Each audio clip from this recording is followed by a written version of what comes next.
welcome to Beth Roars. I'm Beth and today I'm going to be doing a vocal coach reacts to Pentatonix singing Hallelujah. Before we start, you can find me on Facebook, Twitter and Instagram. My handle is @BethRoars. Also, please do check out my website, bethroars.com, where you can book a singing lesson from me. And last but not least, do check out my Patreon, which is patreon.com/BethRoars, where you can find more exclusive content and guarantee that your request definitely does happen. I love Pentatonix, I love a cappella, and I love Jeff Buckley. And I have heard this before, and I know it's beautiful. This is definitely a produced version, so it's not live, so they have been edited a little bit. But it's just beautiful, the arrangement, so let's have a listen. Actually, I said I love Jeff Buckley. I do love Jeff Buckley, because I love that version, but just to clarify, it was Leonard Cohen who wrote the original. And there has been loads and loads of amazing covers of this song. It's a beautiful song, so well written.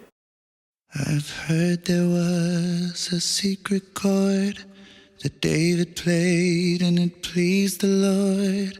But you don't really care for music, do you? Beautiful, simple start. Well, it goes like this: the fourth, the fifth, the minor fall, the major lift, the baffled king composing hallelujah. Hallelujah. Wow, the warmth, the bass. Hallelujah. Hallelujah.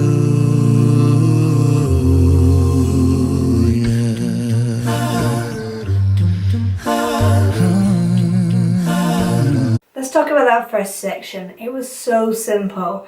It started with just Scott alone. They're in this barren landscape. It's just so simple and so beautiful. Then they're coming in, filling in the chords, then the bass comes in for an extra level.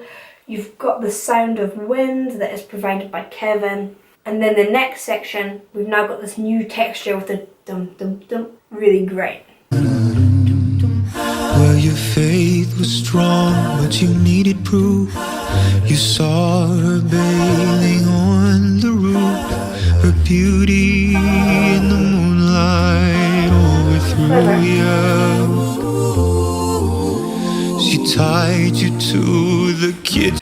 So there is someone on the bass line. I think that Abby might be double tracked here, but he's not as prominent on the bass line, so it's keeping it quite light, and it's quite clever because when they're live they can kind of get rid of that and it will be nice and light. Put the bass on the melody, a new texture again. We'll add them in later for some dramatic effect. Chair. She broke your throne and she cut your hair, and from your lips she drew the hallelujah,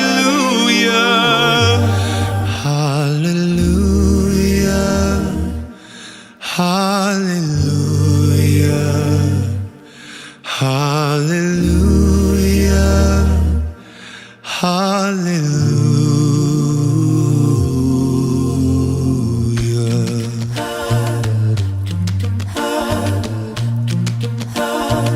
Great. Another texture. Baby, I've been here before. I've seen this room and I've walked this floor.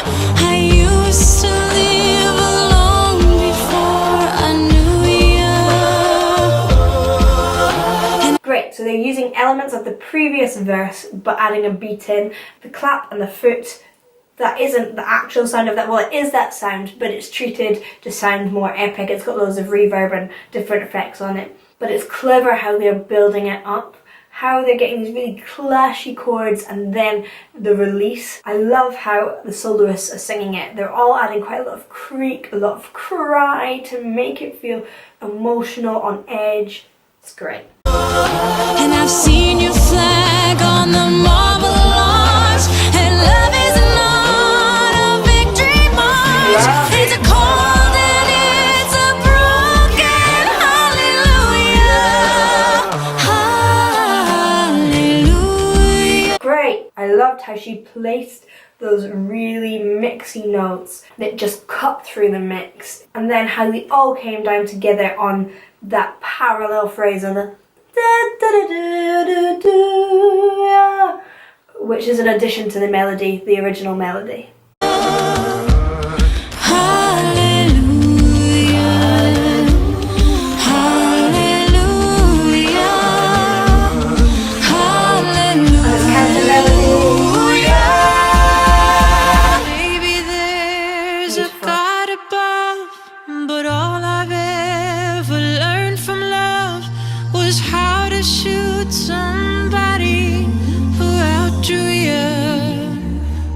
That was great, that big moment when they all come in together and suddenly back to one person, and Mitch's voice is so pure and light, and then building up the chord from the bass, and some of those clashy notes just get you in the feelers, don't they?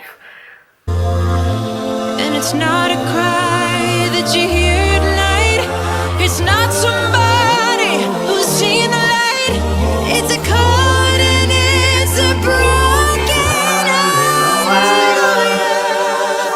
That's a D.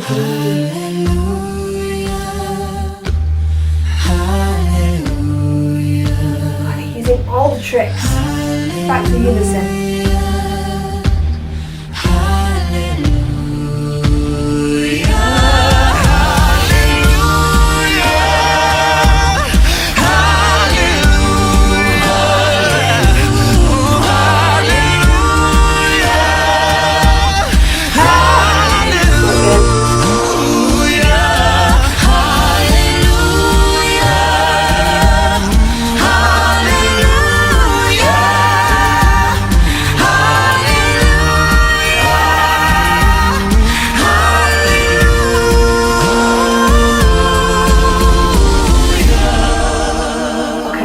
Stop it there. There's so many amazing tricks he did in that section. I love this so much. I loved how they brought it down so they're all in unison just with the bass and the drums underneath, and then when they went into harmony it just had huge impact. And then they used those rising phrases, so you've got the hallelujah, and then they moved up hallelujah, up the third each time, so it keeps on getting higher and higher and rising. It feels very spiritual, very godly. Earlier on, before that, a lot of it echoed really traditional church singing. It's a really clever mix, and these guys are great at that, of making things sound beautiful and a cappella, sometimes very traditional, but then also very modern. They just have this really amazing mix of the beatboxing, the traditional chord structures, and traditional a cappella techniques, which I kind of more associate with 1930s and barbershop quartets, all the little dum dum dums. Very good. And it's amazing that it sounds so modern.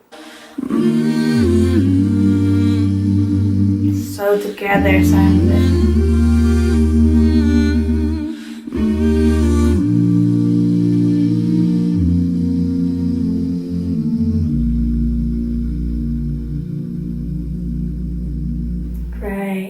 What was beautiful about that ending as well is that they all move together at certain points, and then one of them every now and again will move their note at a slightly different time than the rest of them, and that just catches your ear and you're like, oh, what's that? Oh, what's that? It's so interesting, so well arranged.